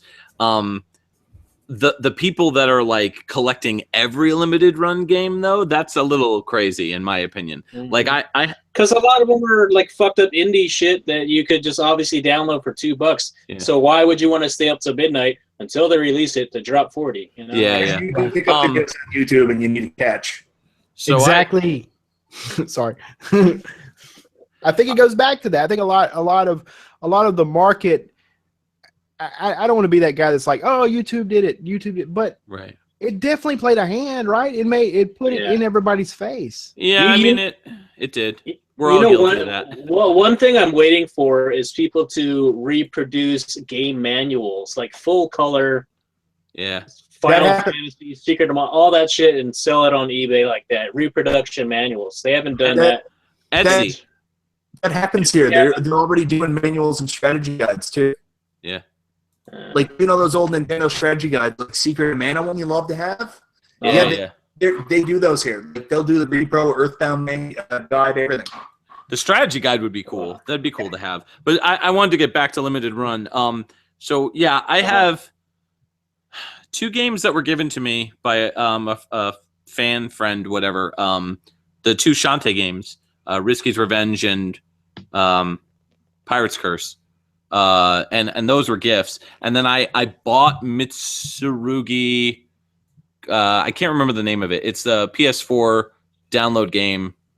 It's like Mitsurugi something or other. It's like Japanese schoolgirls. It's like an arena based like beat 'em up brawler type. The games. half and half face cover was that? Yeah. Yeah, I know you're talking about. I bought that one, and then I bought Skullgirls because it was supposed to come with a soundtrack and all that. And we're still waiting on that because they're making it so that everything is on the disc and that there's literally nothing that has to be updated. So that's that's the purpose of limited run, and that's why limited run is a good thing, is because they're making it so that the game will be able to be on the disc. You can burn it to the system, install it into the system. And if your system ever craps out, or let's say the license expires, or let's say your account gets hacked and you can't get back into your account, you'll be able to reclaim the game that you bought. Yeah. And that's why I would say it's good. Limited runs are a bit ridiculous when it comes to like, the raffle tickets and collect, 50 games and then you get a free game. Like, really, come on. Like, the value is a little steep in my opinion, but I just say that people are exploiting it more than they should, though. Yeah. That's the major deal. I'm like, limited runs is a business. You release games and you translate and localize a lot of great games, but people. It just sucks how the collecting shit is now. I'll buy 4 in case my friend can't buy it. And that turns into him saying, oh, well, he didn't want it. I'll just sell it on eBay. Right. So that's just gluttony, though. And I talked about that in a video a little while back where I'm so sick and tired of hearing people say, oh, I own 6 copies of this super rare game. And it's like, you don't need 6 copies. Like, sell 4. Keep 2 if you really have to have more than 1. And there's people that brag about this. They're like, oh, I own 400 copies of Super Mario Brothers. I'm going to make a throne out of it. Like, come on. Like, it's gluttony to its purest form. Like, over the years, I've really trimmed and honed my collection to being games that I legitimately want to own. Like, not games that like, oh, I'll just collect literally every game ever. And like, I get that there are people that do that. Like, I know Mike, I know you do the NES collection thing, and people usually have a legitimate reason for doing it. It's not just like, I'm just going to collect literally everything ever. Most people want to like play these games. So it's like, there are like the collector aspect of it is like its own thing that's like just completely somewhere else in the spectrum. And then there's like people who are like just playing and they're just like, oh, I'll check this game out. Like, it's $5, whatever. I'll pick it up. And if they don't like it, they sell it. And that's me. I believe that going to a game store and buying a game for less than $10 is like renting a game nowadays. So I'll do that. I'll go to the store. I'll buy, like, I bought Catwoman on Game Boy Color and it was awful. It was terrible. And it was like awfully good. No, it was terrible. It was like $3, and I was like, all right, so I'll just return it. So I just bought it, sold it back or whatever, made quarter of my money, but I still got something back. So you didn't want to keep it? No, I don't. Since it was only, I don't. Gotcha. That's what I do though. I'll buy a game, I'll try it out. If I like it, I'll try to read up on the game or listen to the soundtrack, or I'll try to do some sort of like investment of time to try to learn more about the game. But if I'm just like walking around the game store and I'm like, this is kind of cool, like Midnight Resistance, perfect example. I'm walking around the game store, this was a couple years ago, and I saw Midnight Resistance, saw the cover art, it was just a loose copy and a game exchange, and I was like, yeah, it's $3, sure, why not? Bought it and loved it. So that's the beauty of it. That also comes back from a time when it was very different. Like, we had a game store here called Netherworld where I bought most of my stuff. And that's how they talked about it, because really they weren't selling the games. They were selling them, but it was more of a rental service. People would buy them, and then the same people were always coming back in, bringing that game back, picking something else. And, like, the games were coming in and out. It was more of a rental. But eventually it got to the point where everybody wanted to have these massive collections, and their resources started dwindling. Like, they just didn't have anything left. And that's when the prices started to skyrocket. So, yeah, I'd go back about 7-8 years ago is when that was really the whole deal with retro game market. People were just basically trying things, putting it back. Everything was just exchanging really quick. Right. And it was probably more fun that way. Yeah. Yeah, no, I'm with you. I think, the prices are definitely out of hand. I think some of the prices are coming down on certain things. But it's just, I don't know. I don't know what really controls the market. I don't know if it's YouTube. I don't know if it's price charting. I don't know what it is, but I know that even import games now are getting insane. Mm-hmm. Very What do you much so. think, Chris? I don't care. I don't. I mean, Mike hit the nail on the head. The genie hit the nail on the head when he said, "You know, I don't collect anymore. I don't. I'm out. I'm out, and I don't care. I want to play the games. Yeah. That's what matters to me. Yep. It's not the boxes. It's not the wall of games behind me. I mean, you know, more power to you if that's what you want to do. Like we talked earlier, 3 kids. I ain't got the room or the time or the money for that. Yep. And it's just not worth it to me. There are things that are more important. Yeah. I love playing the games. Don't get me wrong. And what's cool is I can share the experience with my son now. Like we've talked, I can share the experience with him now. Mm-hmm. We can hack the Wii. We can play the Nintendo games. It might not be exactly the same. It's not the true experience. And you can kiss my ass if that's your opinion. You really can. Realistically, like that shelf filler that people like to have behind them in their videos and stuff like that. Realistically, you know, spend $15,000 on a video game collection, or spend like $30 on a green screen and get somebody else's picture. Exactly. Build a race car. Build a race car.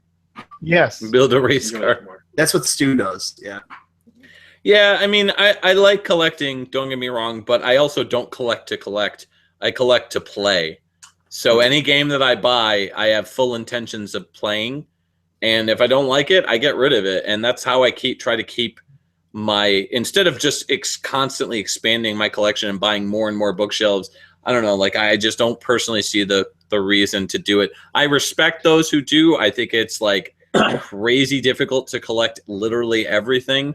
It's a hunt, but at the same time, I'm like, I don't have time for that. Like, you know, there's a lot personal a lot of people on YouTube love that fucking status though. Fucking basement, wall to wall of fucking games, and they have to keep that because they're on YouTube. You know, figure if they sell it, would it be the same kind of, you know, response? I don't think so. So they kind of trap themselves in the same way too. Yeah, I mean, I also think that if you're doing YouTube just to be, I don't know, like that's getting into a whole nother topic, but it's like, are you doing YouTube for the status, or are you doing YouTube because you actually legit enjoy doing YouTube? So, you know, I'm doing it for the random ass. Yeah, random ass. Yeah, random ass. That 2B ass. Yep. Yeah. It's all over the place, man. Yeah. Chris knows. No, I don't. Mr. Dude 206 knows what's up. 205 knows too. 205, yeah. He knows everything. 205 was murdered in cold blood by 206. That is, we're way off topic, but yeah. Why do people do YouTube? And like Stu will tell you, Stu just. I remember you telling me this one time, Stu. You were at work and like, you were just talking to people, and like you felt like people were going to get sick of you talking to them about games, so that's what kind of led you into YouTube. Like it was just trying to find people to talk to about it. That was one aspect of it. I think I originally started YouTube because I was watching the retro community back then, and I was thrifting at the same time, and I wanted to share what I was showing. And plus, my channel has like phases, you know, video games, and sometimes I'm technical. But yeah, for like-minded people in the hobby, that's one reason why I got into it, and that's how I met, you know, you guys and shit. Yeah. So. And I know Chris wanted to become a celebrity. That was it. Didn't work out. Yeah.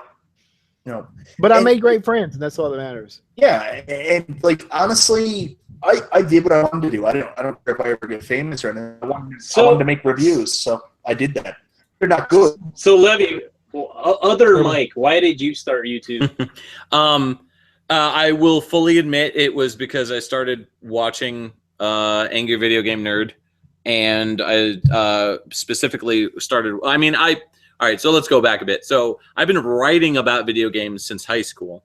It was one of those things that I always enjoyed doing, and so I went to college for journalism, specifically to be a video game journalist. And So I did that, graduated, got my degree, all that stuff. Couldn't find a job. Didn't really want to move that much.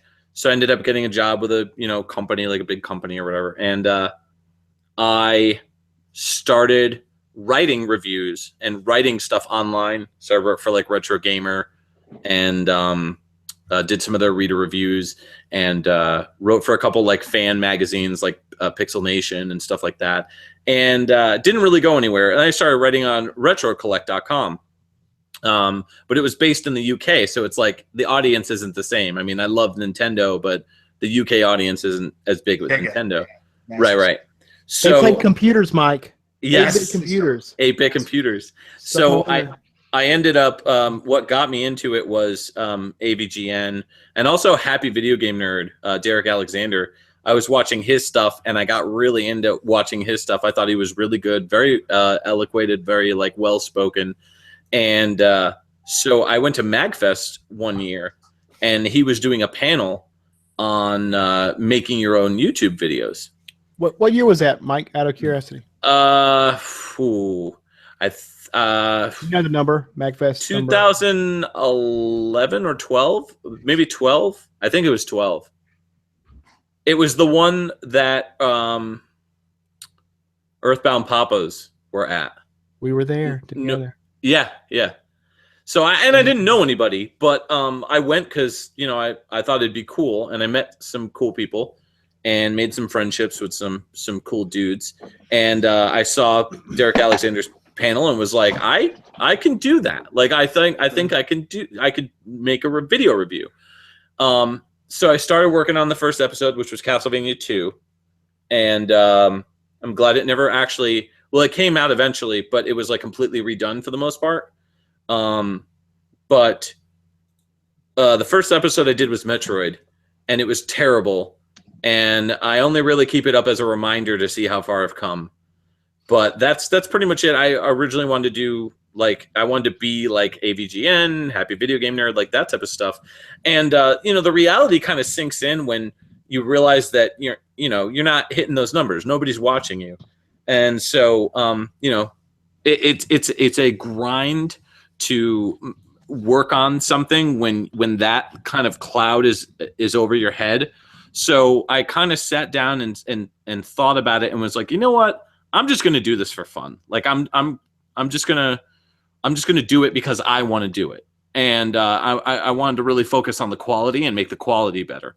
And when I started doing that, people started showing up and people started watching. And I think that was the key, is when I kind of gave up on trying to be like famous and just started like wanting to do it for me, like it became more fun.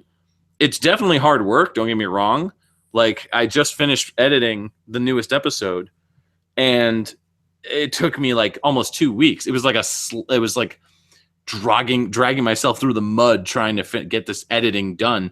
But like when you post a video and when you watch it, if you're happy with the video that you put out, that's all that matters. You know what I mean? So like now I do it for me, but back then I wanted to be like big, like the AVGN, which, I think everybody a lot of people start off like that. They're just like, oh, I'm just going to be big. And then they're not. And then it's like, all right, well, now what do I do? So yeah, you can tell the people that turfed out are the people that thought that they'd do a couple pickup videos and then be famous and rich. And right. Anymore, right? No. Well, community, whatever. I don't really give a shit about that term. I hate that term. No one does. Oh, way different. No, there are people that use it. Long time ago. Oh yeah. Climate's totally different. So yeah, like I'm guessing, I don't like, Mike, I really like your story about your past and stuff like that. I never really got to say, like, did you guys get reviews on the run when you were younger up in the down in the US? Did you guys get that when it was Victor Lucas and Tommy Tellerico? Did we what? Did we get? I didn't hear it. There was a show called Reviews on the Run here in Canada. Oh, with Tommy Tellerico? Yeah. No, we didn't get that. No. Yeah, so I watched that growing up here in Canada. Like that really came out around the PlayStation era and stuff like that.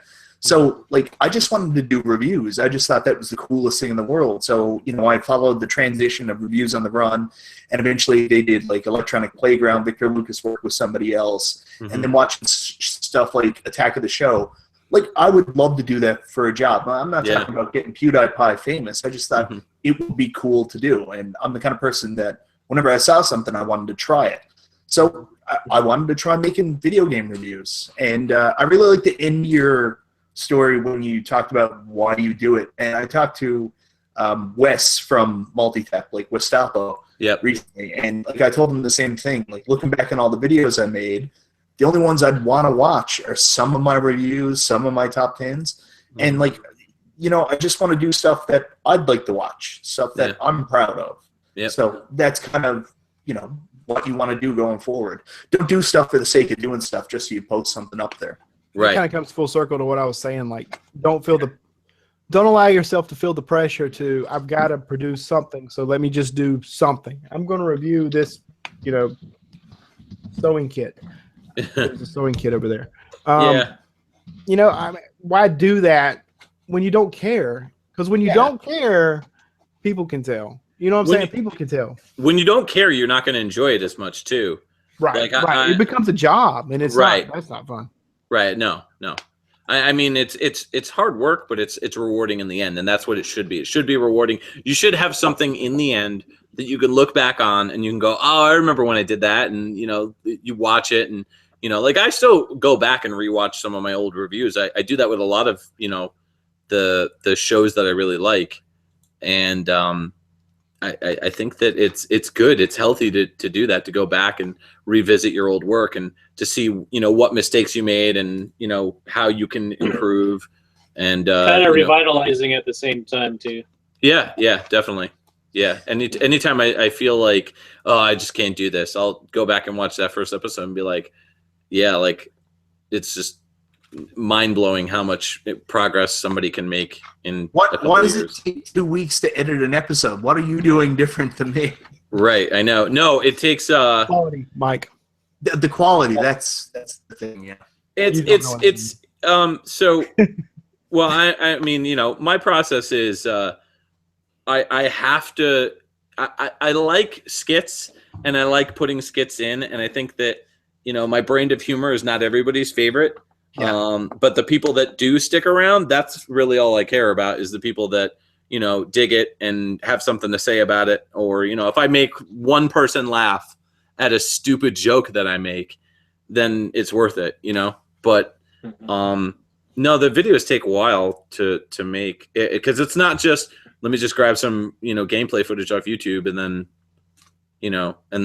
talk over it. Like, that's not at all what it is. And I think a lot of people think that that's what YouTube is, It's about content creation from you and expressing yourself and all that shit.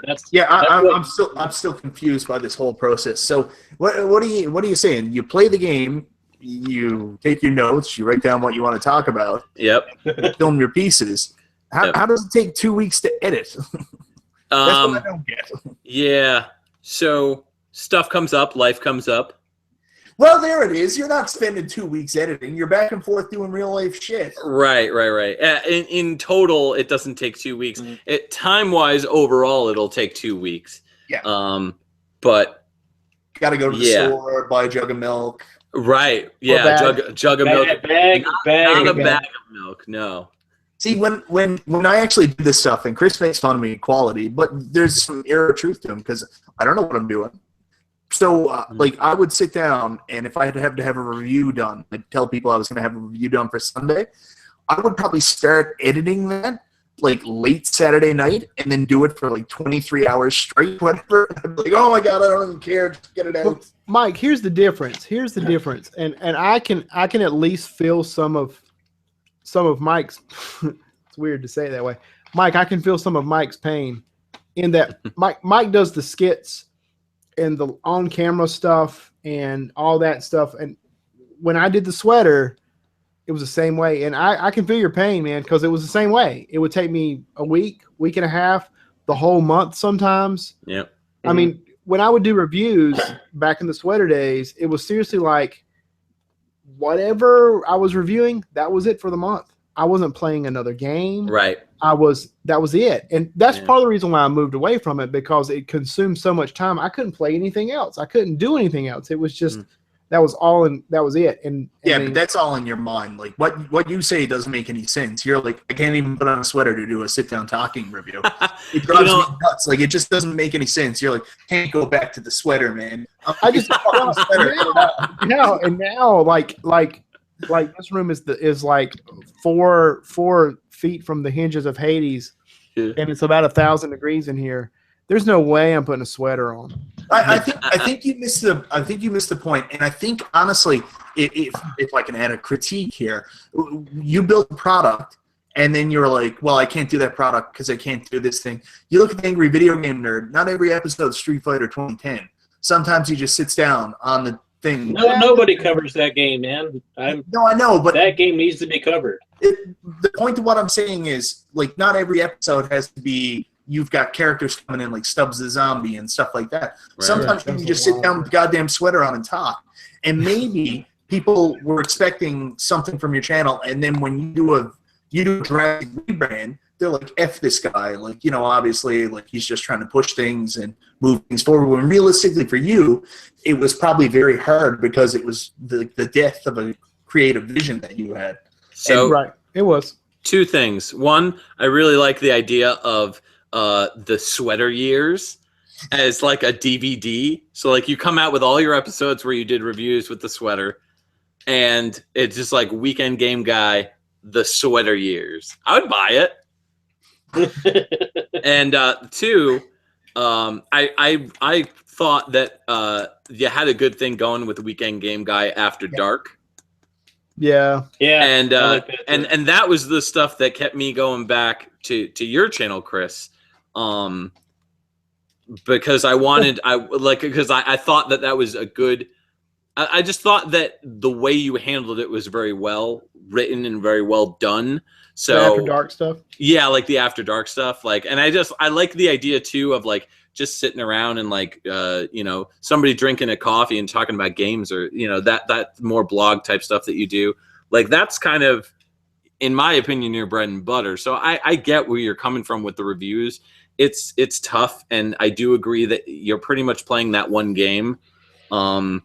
Red Faction. Gary wants to see me play Red Faction in the sweater. So, well, the Haunting Ground episode I did almost made me quit because it's a lot of work. Well, I mean, it was a lot of fun to make, but it was also very, very, very stressful because I was working on it for a deadline of a Halloween release. And Halloween is always crazy because we usually have multiple Pixel Tunes episodes planned.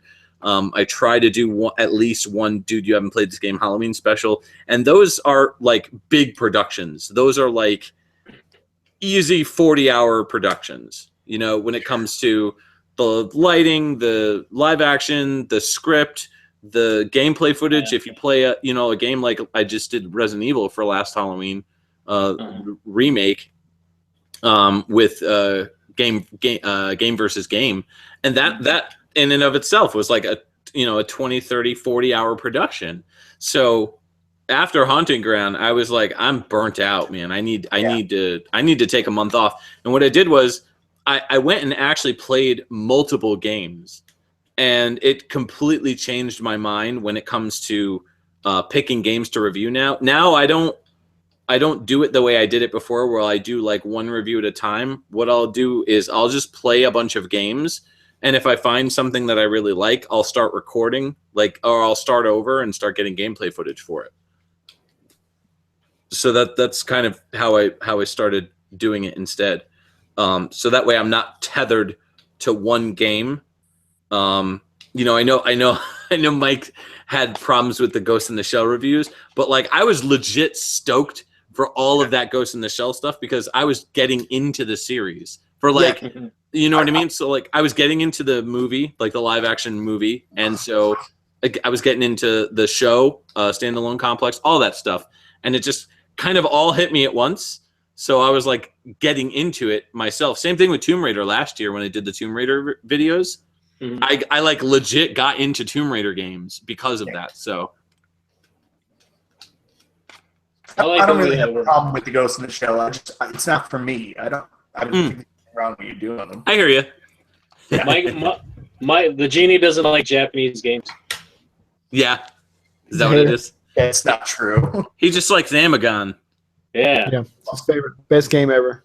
Well, speaking of fucking production and YouTube, those animations that I did, I'd love to make them as much as possible, but those could take like a month or so to get everybody's voices in and doing everything. But I love the way they come out because I could totally zone into those cartoons, you know? Yeah, they always turn out really good. Yeah. So good. And a lot of fun. And they're fun to be part of. So, yeah. So I always look forward to that time of year whenever we get the message, all right, here's what you need to do. Say the following things. Yeah, it shouldn't matter how long it takes. As long as you're happy with the final product, I think that's really all that matters. Pretty much. There's sometimes I really sit back and think about, like, YouTube's cool. Like, never in my life did I ever think that I'd be in a cartoon. You know what I mean? Right, yeah, right. Yeah. And all of a sudden you're in a cartoon and, you know, that's pretty cool. And then you're showing people. Yeah. Yeah. It's kind of awesome, actually. So, yeah. So what else we got? What's next? There's actually a lot. We were going to talk about Friday the 13th, the game, and I don't know if any of us here have played it. From what I understand, because I haven't played it, and I love Friday the 13th, I'm a very passionate horror movie fan. The game's a bit of a mess. It's multiplayer only right now. Really? Multiplayer only? Yeah, and single player is coming, and like I'm shied off from buying it because I refuse to buy anything that's multiplayer only because I guess I hate people and I don't play anything online really a lot of times. So. Oh, it's online only? Yeah. Online only. Player only. That's even worse. And to kind of like bring it up, it's basically the same game as a game called Dead After Dark. You guys familiar with that? Same thing. Outlast is kind of like that. Yeah. Dead After Dark it's like a 5-player multiplayer game. One of you's the killer. The rest of you guys got to go and survive. That's it. That's basically what this thing is at this point. I want to play the Friday the 13th game, but I'm not willing to fork out the money to play it because I don't like playing multiplayer. I don't like playing multiplayer either. And me and Chris talked about this the other day. The idea that I had that I thought would be really cool because one of my favorite games I've played in the last couple of years was Alien Isolation. And absolutely. Playing a Friday the 13th game like Alien Isolation where basically you own AI and you're constantly trying to hide through the game to avoid them. Oh man, that'd be so good. Oh yeah. But then the reviewers would just rail it for being a clone of Alien Isolation. The I guess the problem with Alien Isolation is it was so good, it's going to be hard to do that again. You know what I'm saying? Right. It should be a What Culture list of games that defy genre. Yeah. Define your own genre. Yeah. So, I don't play online only games at all. I don't even buy them. Yeah, I don't. So mainly a couple different reasons. One, I don't have time to invest into playing a game that doesn't even have like a single player campaign. So because I'm also a pretty solitary person when it comes to gaming. So if I do multiplayer games, it's usually fighters. Like I think the most people I ever play anything with is Smash Brothers or Mario Kart, like that type of stuff. But yeah, super casual shit. Yeah, super casual stuff, But when it comes to like gaming experiences, like if it's a online only game and there's no single player, I generally won't play it. That's one of the reasons why Harmony of I think it's called Despair, Castlevania. Yeah. That was the online only multiplayer game, and I never downloaded it just because I know that the servers are eventually going to go down. I know that people are going to stop playing it eventually. So it's like, why am I going to get invested in something like that? I want something that I can return to in 10 years and play. So, right. A good example of that is the when Titanfall 2 came out, the price for Titanfall, at least the computer version, dropped to $5. So I was like, heck yeah, let me check out the demo. I'm not going to put any money in this. Let me check out the demo. So I got in the demo, played through the training missions, and I was like, oh man, this is fun. I like this. and finished the training mission, went to go start the campaign, and you got to go into the lobby. Nobody there but me. Yeah. Nobody. Yeah. And I was like, well, what? I mean, I want to play the game. I can't because there's not one other person on here to play with me. So I can't do it. I also hate when they do that with trophies and achievements, when they make them multiplayer achievements. I hate that because it's like, I'm not going to find anybody to play Tomb Raider with me. You know what I mean? Like, it's not going to happen. So basically, I just gave up on trying to get every achievement in a game. Yeah. Now I just play through a game, and then if I love a game, like if I fall in love with a game like Gravity Rush, for example, I completely fell in love with that game. And I'll go back in and get all the achievements for it because I absolutely loved it. So now I just don't care about that kind of stuff anymore. It's just I just don't have the time. Time's too short, you know. The question I ask, if there is an intention to eventually release a single player game, why release the game for sale if it's not ready? Well, that happened with all big AAA titles today. That's the AAA company today. That happened with Street Fighter V too. Same thing. They released Street Fighter V. There's never been an arcade mode. It just never came up, right? No, I believe that they did. They did eventually come out with either a story mode or an arcade mode. I can't remember what it was, but they held off on it. From what I understand, here's what happened with that.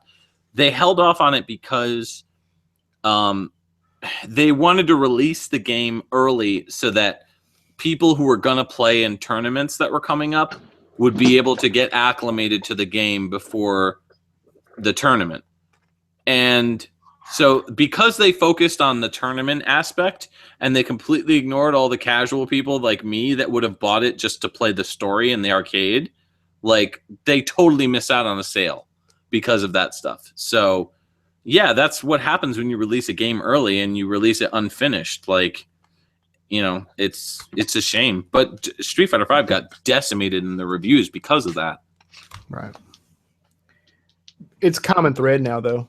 Like for, day one patches, why that should not exist. Yeah. But it exists because we've allowed it to exist. We'll still pre-order. Stop pre-ordering games. If you're out there and you pre-order games, you're an idiot. And I'm leaving it out there. I think it depends. I think it depends. If it's a major giant release, then no. But if it's like a niche, limited type game? Like a niche type game, like Senran Kagura, or like that type of stuff, like anything basically released by Xseed Games or Marvelous or any of those publishers, because they're little guys, they're not. They're just trying to make it, But I guess my mentality there is the only reason you have to do that is because of what we talked about earlier, where guys are snatching up 6 and 7 copies of it. Right. Exactly. Yeah. So I guess the people I should be mad at, the people that buy 6 and 7 copies of the niche titles. Yeah. Yeah, pretty much. That's where it all stems back to, at least in my opinion. That's my biggest pet peeve with gaming collecting. Yeah.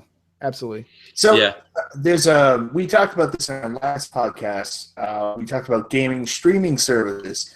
So Nintendo this week also announced their online service, and a portion of that would be like virtual console streaming, which we talked about. You guys been following this whole Nintendo Switch Online piece? No, I don't care. I still don't have a Switch. I'm not buying a Switch until a Metroid game comes out on it. So you're not getting the Switch. Yeah, so Nintendo can eat my dick because so I'm not. I'll talk to Stu on this one then. So the Switch, does it play DOS games? Well, here's what I will say. This is the only part I will say.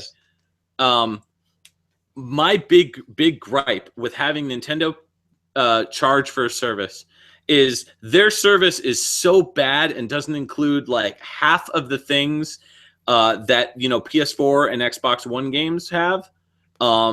Their system is so broken and so just like lackluster that I don't know how they could charge any money for something. Like when they were doing it for free, like on the Wii U and the Wii, it made sense that it was so terrible. They're just, Nintendo really needs to step up when it comes to online. They just need to bite the bullet and emulate what PlayStation 4 and Xbox One are doing. Like they need a gaming machine that can handle being able to plug a headset in and chat with your friends on a party chat line. Like, I don't do it. I don't do it that often, but when I do, it's with with friends that I'm friends with on PS4 and stuff. And like, we'll sit down, we'll start playing through like Diablo 3 or whatever we're playing at the time, like Rocket League or whatever. And it's cool because I get to talk to my friends that I know while I'm playing games, and I can't do that on Nintendo's service. So why am I going to pay half the price that PlayStation 4 is charging for games that are going to lag, they're going to freeze, they're going to have all these terrible problems that I never have with really that often with PlayStation 4. They're not going to have dedicated servers. Like, that's my big gripe with Nintendo's service. Plus, that whole rental thing, that's just atrocious, what they're doing with rental virtual console games or whatever. Rental, I thought they were just, that was part of the service. It was like streaming service. The way it was I heard that it was going to be a situation where they give you a certain amount of games per month to play, and then and you can play them, but then they go away after that month. So they basically that's like PlayStation Plus. Kind of, but not really. So let's say free games gold and PlayStation Plus. It's like a time. They're called time demos. Right. The difference, though, is that with PlayStation Plus, if I buy the game and let's say my subscription runs out, I can't play the game. If I sign up for PlayStation Plus again, I can play the game. Oh, yeah, and the stuff goes away. Right. But the difference is that on Switch, if you pay for the membership, they give you the game and they're like, okay, you can play this for a month. And then after that month is up, they're like, okay, taking it back. Now you can play something else. And that's terrible. Like, that's just awful. Sega Channel. Yeah, it's basically rentals. It's basically like renting a game, but you can't re-rent the game, most likely. Well, you probably have to buy it. It's available month after month, like the old Sega Channel. Like, basically, you would go on there, there'd be like these 7 games, you could play them, and they might be there next month, it might not be. Oh, hold on. Some people are saying in the chat that that's actually not the case. So they must have made some recent announcement that they're not going away. Oh, okay. Oh, okay. Okay. See, I didn't hear about that. My bad. Sorry, everybody. All good. I'm not up on the Switch news. I don't know. I'm like I said, I've really been turned off by the Switch though. But does it play DOS games or? It does. It does, Chris. It does. I'll get one. You can play the game where you make a shopping list. So the thing that I'm a little bit concerned about with the Switch, I'll just go off on my own tangent here, is that I think people are not really appreciative of the innovation on which the Switch is providing because they've been so jaded by Nintendo coming out with a new system with crazy controls and stuff like that. Honestly, this concept is the future of gaming. Like, realistically, the idea that you basically have a system that you can plug in, play on your TV, take with you, go everywhere. Really, it's not the next system, it's the next handheld, but it's the future of gaming. Like, everything else is going to do this too. You realize, right? Yeah, I don't have a problem with that. I love the concept of gaming on the go and taking your games with you and all that type of stuff. Totally got a buy-in for that. They haven't really announced anything that made me go, I need this system. And I buy systems for games. Yes, they have. Mario 06 is coming out for it. Mario? Well, maybe Mario I'm 06. thinking they should make a portable type PC that you could, use on your lap or tabletop. So it's a good idea, right? The screen could flip open. Yeah, it can flip open.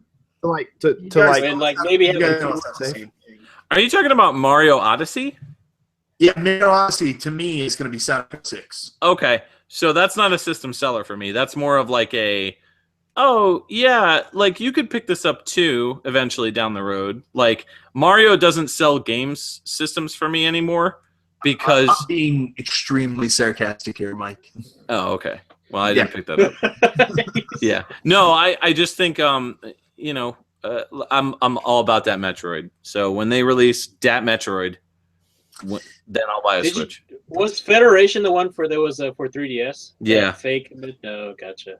Yeah. So I don't understand where Metroid fell off the rails because I think they had a really hard time understanding how to do Metroid outside the 2D concept, and that's when Retro Studios came in and did Metroid Prime, and they did such a good job with it. Yeah. And I don't understand. Like, there's two amazing formats that they can do. People want to buy them. What the hell's the problem? Like, even when they made, you reviewed it. I haven't played all the way through. I'm gonna be honest. Other M. Like, Ninja Studios was taken over. I was like, there's a way to do this. And I don't understand why, for some reason, that running gun concept has just never been able, they've never been able to turn that into something else. It either has to become a first-person shooter or you do a 2D remake. Why has it never been able to really do other stuff? Yeah. Yeah, like, yeah. Well, I didn't think Other M wasn't that bad. No, I didn't say it was that bad. I'm just, how come they can't turn it into another concept? Other M suffers from the same problem that a lot of other games that people bash online suffer from, and that is that the memes kind of took over and made it so that you didn't have to play the game. You could just go with the bandwagon flow and just call it a bad game without actually playing it. Mm-hmm. So that's kind of what happened. If you actually sit down and play the game, I would say that it's a good game for fans of the franchise because it delves into an almost soap opera-esque, like sci-fi soap opera story that kind of unfolds as the game goes on. And I will say this. I think that people have a specific idea of what they want Samus to be because that's all she's ever been. So when they actually tried to make her, a more like emotional and more relatable human character, people were like, well, wait, why is she talking? Why isn't she just blowing shit up all the time? So, and there is a lot of that too. I mean, like I said, I covered it all in my review. Which was way too long and way too massive, but like that game is what she said. That is what she said. It's a good game, and I enjoyed it, but I also had a lot of problems more with the gameplay than anything. Mm-hmm. So I didn't really have a problem with the story or the characters or any of that stuff. I didn't really have that many problems with it. But yeah, the gameplay is pretty enjoyable, and I think that if you were going to do a 2D Metroid in a modern gameplay atmosphere or setting, I think they did a really top-notch job with Other M in that aspect. See, this is the point where it's going to be so hard to explain this, because really, if you do a 2D game in this time frame, I don't think you can really sell it as a AAA title. I think you have to sell it as like, if you do another Metroid, it wouldn't be in 2D. No matter how good it looked, you would have to sell it as like a $20 DLC type jobby. Something. Have you played Sonic Generations? Yeah. Yes. What if they did Metroid similar to how Sonic Generations was set up, where it's like 2D platform and 3D rendered back? Would that be acceptable as a Metroid game? That'd be fine. I like every Metroid game except Federation Force, just because you're not playing as Samus and there's no Metroids, really. It's really not a Metroid game. Yeah, well, that was my argument. So, you like Metroid Prime Hunters? Yeah, I thought it was pretty good. I haven't beaten it. I own it, and I've played a little bit of it, and I like it. I enjoy it. It's very difficult to play because of the controls. Oh my god, whatever. Honestly, that almost turned me off from the DS. I was like day one DS fire, and it came with the demo. Yeah. Oh man, I was like, the hell with this. I can't buy any games on the DS. It's terrible. The demo is way worse than the actual game. The released game is way better. Oh, I have the released game too. Yeah. Especially on the 3DS, because the analog, it's better.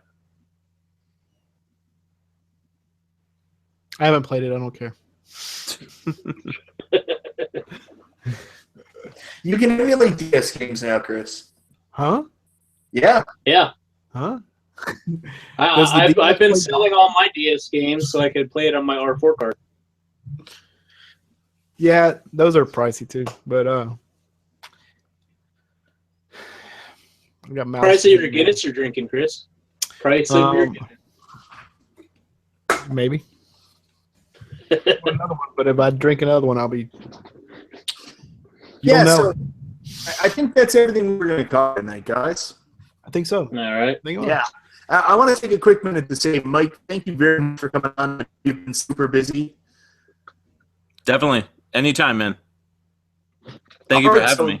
You'll be back next week, too, right? Yeah, next week. Yeah, definitely. Next week. The week after, and the Yeah, pencil me in forever. Yeah. So something we didn't do, we didn't give you a chance, Mike, to really tell everybody about yourself. So why don't you do that now?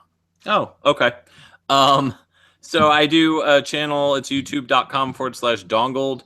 Way easier just to find it by typing in "dude, you haven't played this game," and that's pretty much it. I do a video game review show that is skit based, and I like to call it edutainment because it's educational and entertaining. excellent description. Yeah, pretty much. And then I do a video game music podcast with my buddy Ed called Pixel Tunes Radio. And it's a video game music podcast. We've been doing it for 3 years. We just finished episode 89. Wow. So good times. And then I do a bunch of other stuff on my channel too. I mean, basically, if you like video games and retro stuff, mostly. But I do some newer stuff as well. I think you'll dig it. So, yeah. Podcast is definitely worth listening to. I just want to double thumbs up on that. Thank you. I listen to you in the shower. So, nice. Think about it while you're recording. Nice. You want to think about what else he does in the shower. That's hot. Yeah. He beats off. Yeah. So many generations lost. So, if I could jump into sell Mike a little bit more, Mike is easily one of my favorite reviewers on YouTube, and I'm not just saying that because he's here. Legitimately, I look forward to what he does. He's very good. Please go check him out. He mentioned the Pixel Tunes Radio podcast. If you're into the Facebook type stuff, they actually run a really, really, really good Facebook group as well. You might want to go check them, Pixel Tune Radio, out on Facebook. Yeah, it's a group. Yeah, it's facebook.com/groups/Pixel Tunes Radio. And that's a community unto itself, so guys, go check that out as well. For sure. Word. Thank you and good night. Stu's done. You guys, thank you so much for tuning in. We'll see you in 2 weeks' time. 2 weeks. See you guys. 2.